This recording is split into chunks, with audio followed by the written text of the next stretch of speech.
Hello, and today's insight is going to be about mental trauma, okay? And what I have noticed within myself is that when I was younger, I used to have a lot of psychological trauma, right? Mental trauma, psychological trauma. I see those two as synonyms. And what I noticed after having pondered this quite often or for quite some time was that most of my psychological trauma was self imposed. Oddly enough, I'm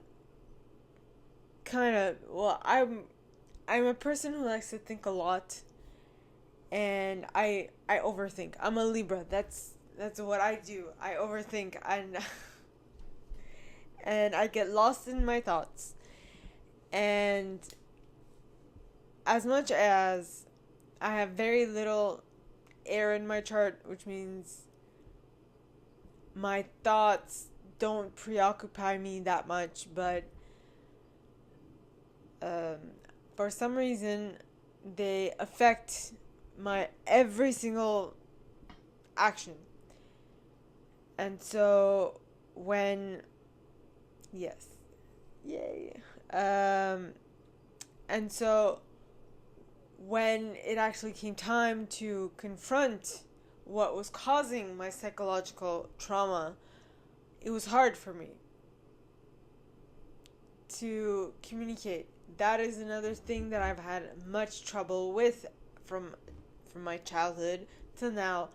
Well, till my till after my accident.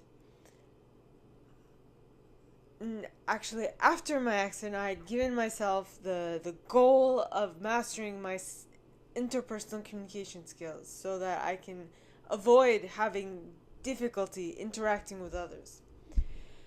Now, but what I have noticed is that my psychological trauma was mainly caused by me because of what I thought and the fact that I didn't take action on certain things that I needed to take action on. My psychological trauma impaired me. Is that the right word? Stopped me from actually achieving what I wanted to achieve. And so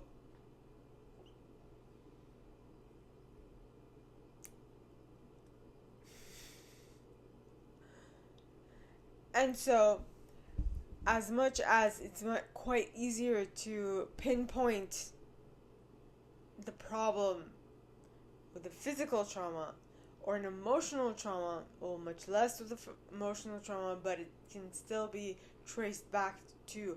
But psychological trauma is very difficult to pinpoint because we try to steer clear of blaming ourselves. We, especially if you're not used to doing some introspective work, if you are, then that's fine. Then you will know that you are the cause of most of your issues. But if you're not used to doing introspective work, you it will be easier for your conscious mind to blame other people. And that is a form of protection from from the conscious mind, is to blame everything outside.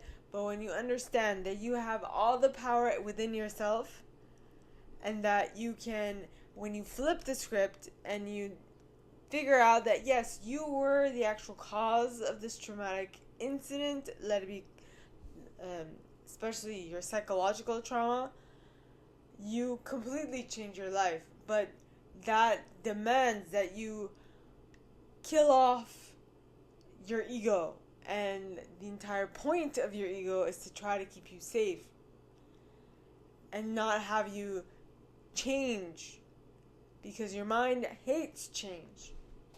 But it is that change that is absolutely necessary for you to become the better version of yourself. So, is there something that you consciously know that you need to do to become a better version of yourself, but your mind, your subconscious mind is not letting you? Why do I say that? Because There are like three layers to your mind. There is your superconscious mind, which is your connection to source. Then there's your conscious mind, which is what what what you think through, but that represents only 20% of your mental capacity. And then there's your subconscious mind, which is basically your programming from childhood. And that represents a very big portion of your personality. So, is there something that your conscious mind wants to do that your superconscious mind is like, yes, let's do it, but your subconscious mind is like, hell no? Ponder that.